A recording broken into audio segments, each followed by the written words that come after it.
وأجمل ساعة، أجمل ساعة لو حرصت عليها ووفقك الله لها والله لا تجد في حياتك العجب العجاب، هي أن تقوم قبل الفجر ربع ساعة، نصف ساعة، في وقت ينام فيه الناس، فتقوم وتقول يا مولاي غارت النجوم ونامت العيون ونزلت يا حي يا قيوم ففزعت إليك حاجتي كذا وكذا وكذا، تناجيه.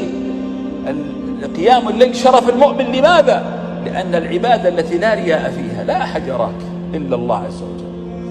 إذا قمت في الفجر ثم قلت لا إله إلا الله وأنت على فراشك وحده لا شريك له، له الملك وله الحمد وهو على كل شيء قدير، سبحان الله والحمد لله ولا إله إلا الله والله أكبر، لك وعد من محمد صلى الله عليه وسلم أنك لو صليت يستجاب لك وتقبل صلاتك كما في الحديث الصحيح، وتحل عقد الشيطان الثلاث، ثم تصلي حتى يؤذن الفجر، فتخرج من بيتك إلى المسجد في الظلام، فتنال بالبشرى العظيمة التي يقول فيها الرسول صلى الله عليه وسلم بشر المشائين في الظلم إلى المساجد بالنور التام يوم القيامة.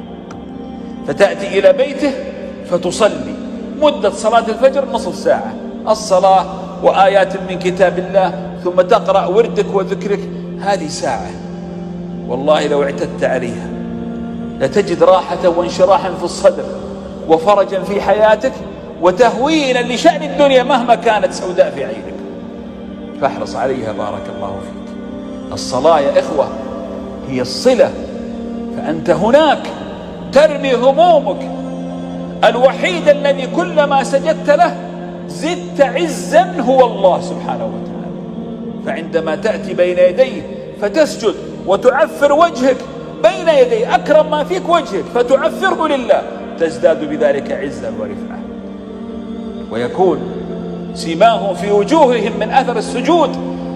هذا نور يعطيه الله لعباده المؤمنين أهل الصلاة، لا يشترط أن يكون هناك زبيبة في جبهتك، لا، هو نور. هذا النور لا يعطى إلا هبة من الله عز وجل. متى؟ إذا ربطت الحبال التي بينك وبين الله. فاحرص على الصلاة يا أخوان، احرصوا على الصلاة يا أحبة، واحذروا من التفريط فيها، فإنها أعظم عبادة يحبها ربنا جل جلاله.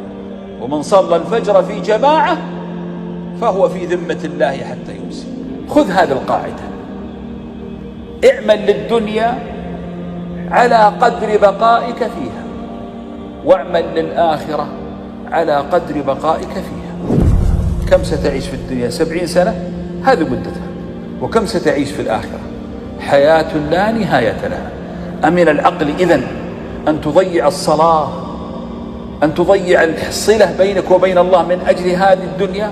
والله كل الدنيا لا تستحق. فيا مؤمن، الله شرفك بهذه الصلاة، الله أذن لك أنك 5 مرات كل يوم تربط الصلة التي بينك وبينه.